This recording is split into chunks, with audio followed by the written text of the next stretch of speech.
Good afternoon. What's going on?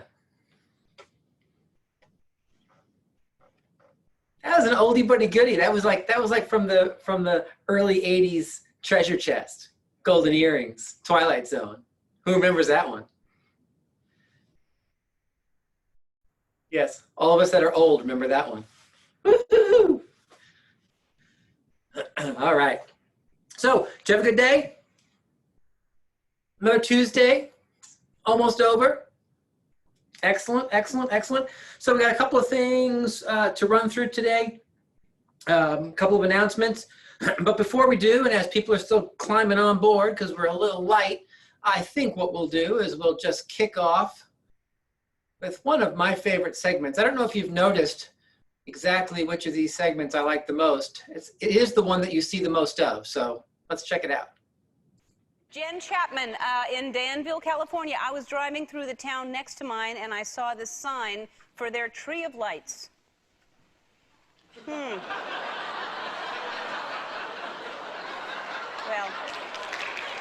I don't know. I bet it looks pretty at night, though. That's horrible. That's a shame. You know, they eventually tracked down the person that cut the tree down. They caught him. I don't know how, but they caught him.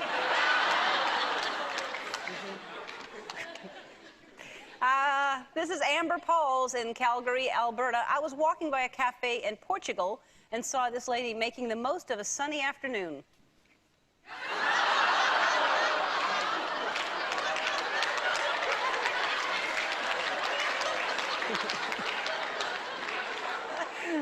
What?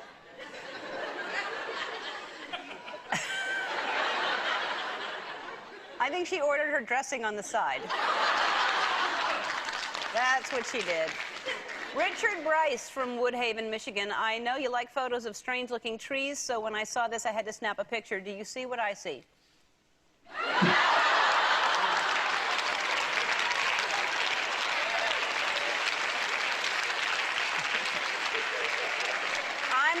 I'm not sure what kind of tree that is, but it's acting like a total birch.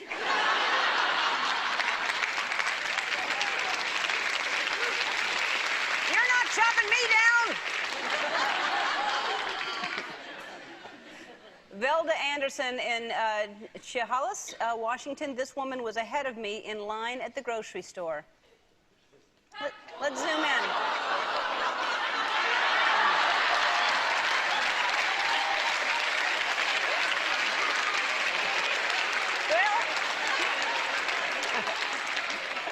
We wanted our segment to have a happy ending, so I think that's it. Jen Chapman. All righty. Thank you so much, Ellen. Those always make me smile, so I hope at the end of the day they make you smile as well. I love the tree. That was my favorite. All right. A couple of quick announcements.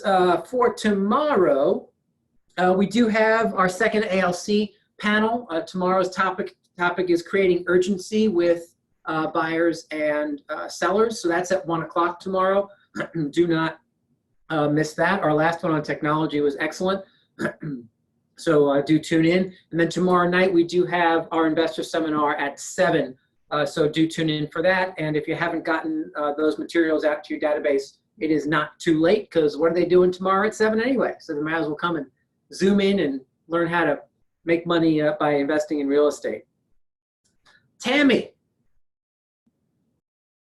Where are you at?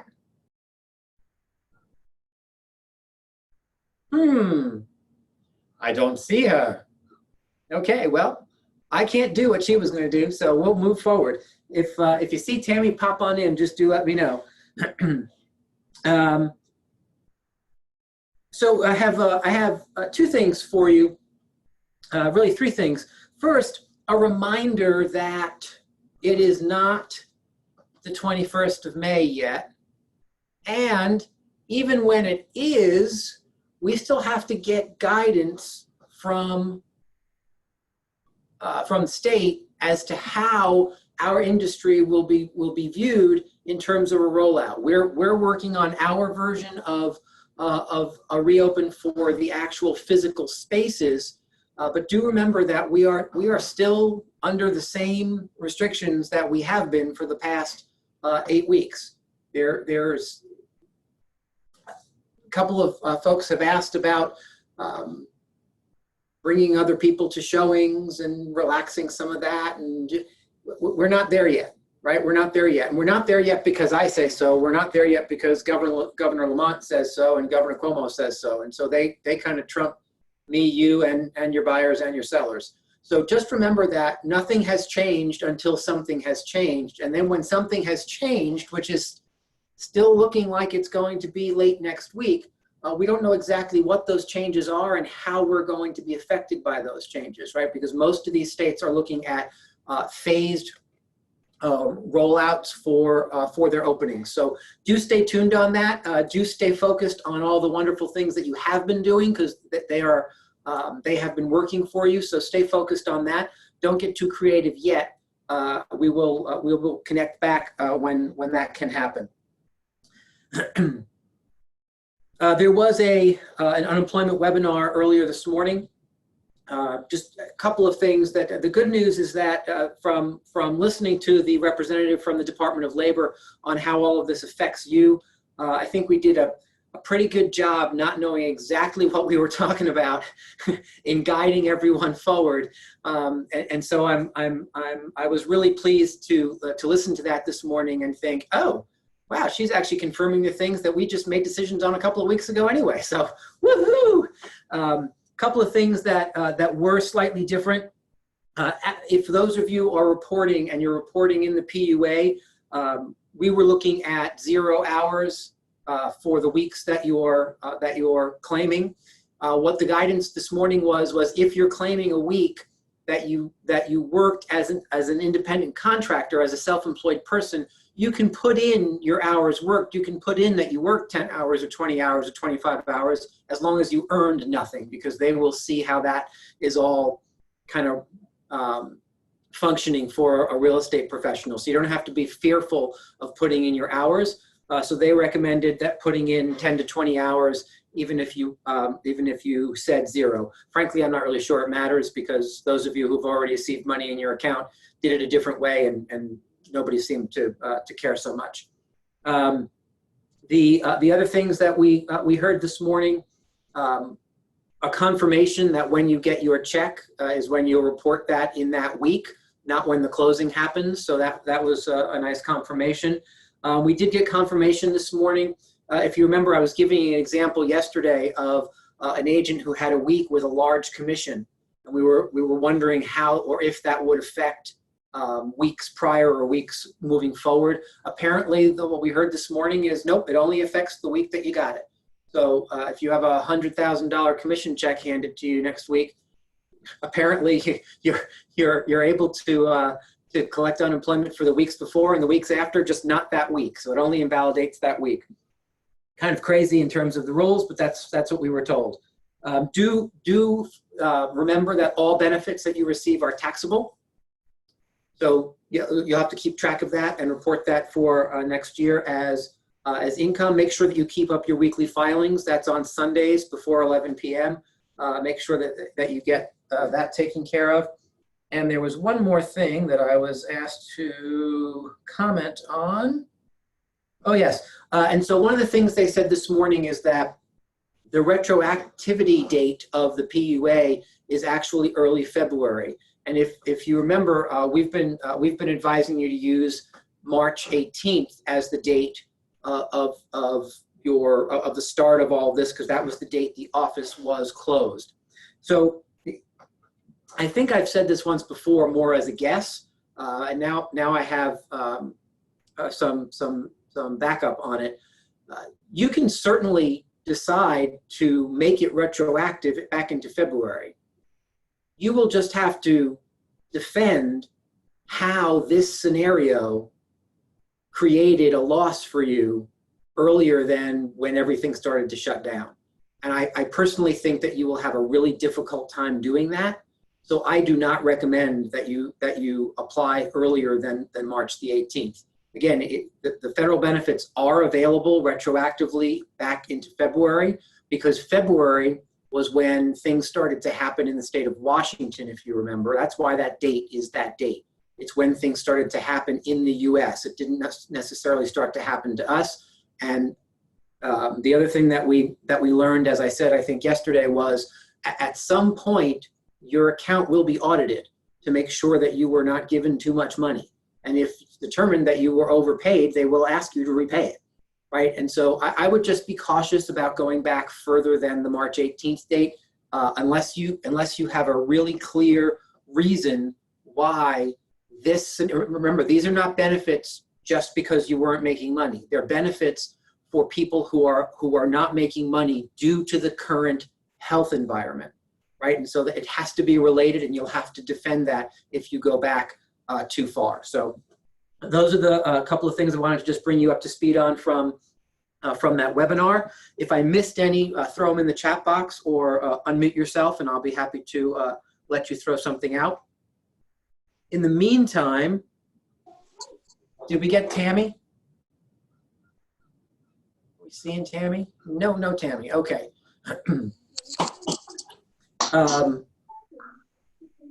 So the only last thing I have for you tonight is a further discussion on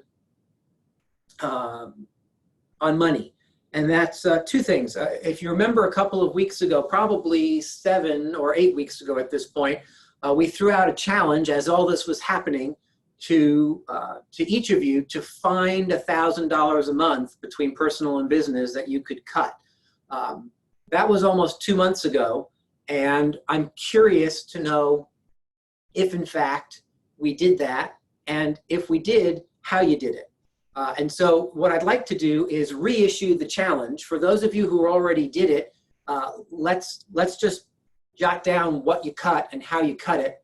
For those of you who didn't do it, I'm reissuing the challenge between now and 4:30 on Friday to find $1,000 between business and personal to cut, because it's in there. Trust me, it's in there. If you want my help going through your stuff, I'll tell you what to cut. No one will like that. And so, so what I'd like to do is use our time together on Friday at 4:30 just to throw out ideas back and forth in case people are struggling with how to cut or what to cut. Who did what on their cell phone? Who did what on cable? Who did what on something else on their credit card? We listened to James Shaw earlier today talk about cutting things as small as $8 a month, as small as $13 a month. And he talked about cutting small things mostly because as he went through his expenses, he didn't even know what those things were. So if you can find an extra $20 a month to put in your pocket because you don't even know what you're spending it on or you're not using it, right? Why not? So I reissued that challenge, and let's describe a quick show of hands who's going to take that challenge and come back on Friday and have a kind of a quick discussion around it. That is not enough people to have a discussion. Okay, there we go. See, I knew we were just thinking that I couldn't see you, but when your camera's on, I can see you. So if you don't raise your hand, I know it. All right. And then the other thing I thought about today was, I think one of the things that we're going to do, we typically save this for the summer, but I think we're going to start it a little early. And we're going to broadcast it now that we have our new fantabulous Zoom platform. We're going to, probably next week, start running the Dave Ramsey Financial Peace University program twice a week.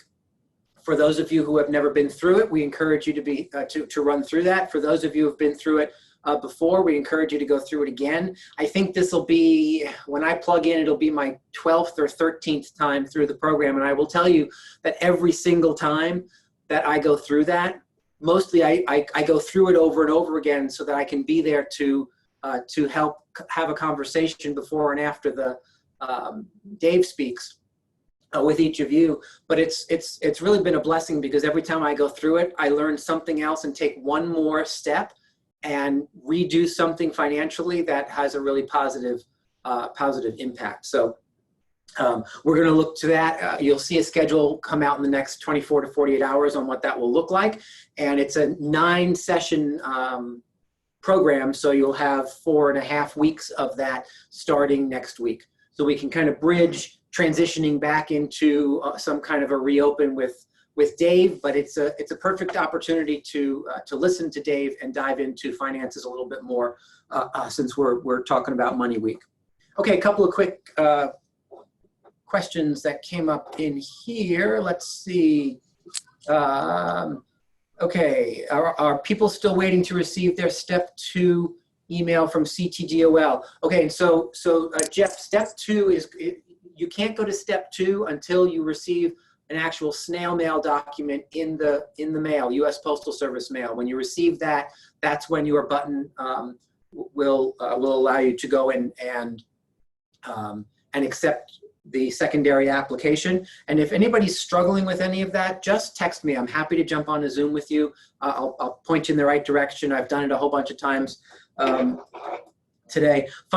Two funny stories. When I was on the webinar, there were 2 people towards the end who kept asking the same question over and over again, almost begging for an answer. And so I thought, you know, no one's paying attention to these two poor women who want relatively simple answers. So I just wrote their names down and Googled them, and I called them afterwards and said, hey, let's jump on a Zoom. You would have thought what I did. So find little small ways that you can pay it forward to the industry. They now are all set in their scenario. And so certainly if any of you have a struggle getting through it, just let me know and I'll help you out.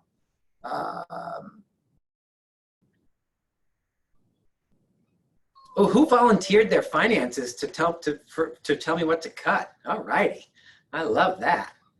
Will we get a W-2? You know, that's a great question, Kimberly. Kimberly asked whether or not we'll get something from the government outlining the benefits. I have to believe the answer to that is yes. However, I would track them as well so that you know what you have to report next year, just in case.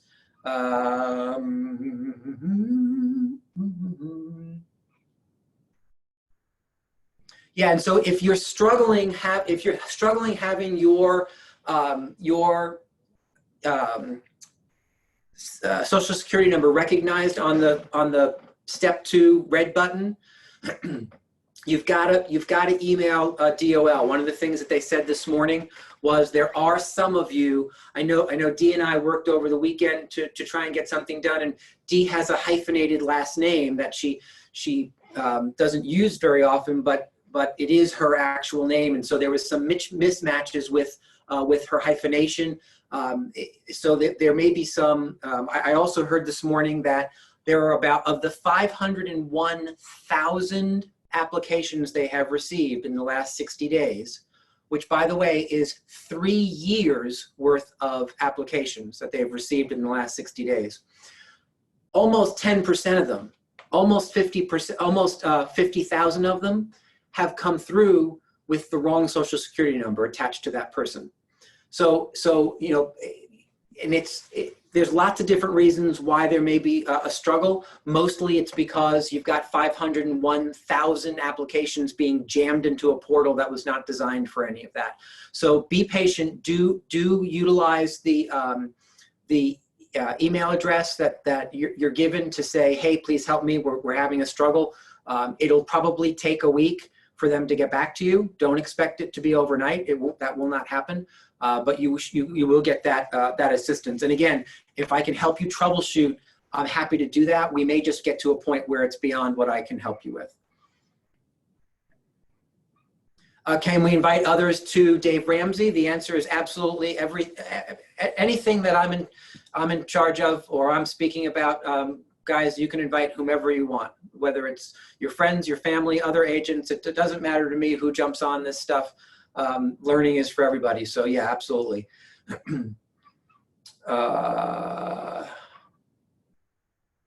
Okay, any other questions, live questions that you feel you need to discuss or ask, or anything you want to share? Yes, Faye. Yes, Rick. Hi, how are you? I'm great.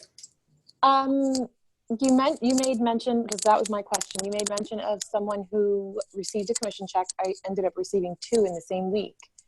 And so first I put the combined amount and it said invalid wage amount, right? Then I tried to split them up, put the bigger one in first. It wouldn't take it. It took the small amount. So I played around with it to try to even, put in exactly what I had received for the week, and it wouldn't let me do it. So I put the small amount in thinking, okay, maybe next week I'll put the other amount or break it up in the next 2 weeks. I don't really, but you made mention of someone else so I don't know if that's something I need to talk to you offline about, but I'm curious to know, is there a limit to how much they think you would receive in a week? Yeah, so what we heard this morning seemed to indicate the answer to that was no. Hmm. Kimberly, do you mind if I mentioned what your check amount was last time when we put yours in? So Kimberly had a closing check that was $11,000 to her. Right. Okay. Similar to what I was putting in then. Yeah, that's what I was going to say. I thought your two together were about that much money. So I'm not sure. So we can if you want to zoom in together and take a look at that, just text me and I'll set up some time. We can absolutely do that. Wonderful. Thank you, Rick. Sure thing. I have a question about the David Ramsey class. Is there like a book we should order like from Amazon to go with it? Or are you going to do materials that we can print, or how? Yeah, so what I'll do is I'll email materials. I have the workbook. I'll email those materials out the night before so that everyone has an opportunity to download them, print them, look at them as a PDF, whatever that opportunity is for you. So yeah, nothing to order. Nothing to order. Excellent. What else? Anything else? Hi, Rick again, Faye. Yeah. Another point of clarification. So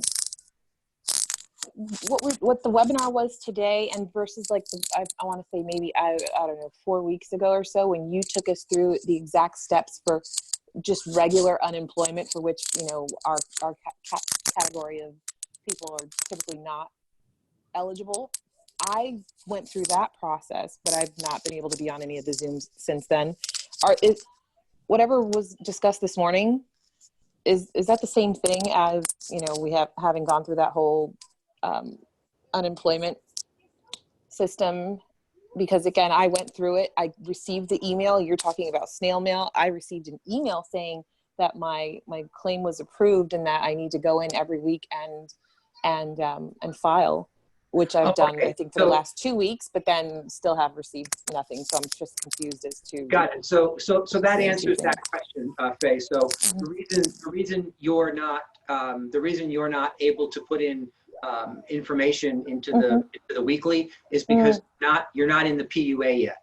So you have to wait for the snail mail rejection to come, and then once you receive that piece of paper in the mail saying that you have all zeros, then you go in and you go through the PUA process, the second step on the red button. And again, if you need some help with that, I'd be happy to help you with that. Yeah, I think I'm going to. All right, I'll be in touch with you then. Thanks, Rick. Okay. Anything else?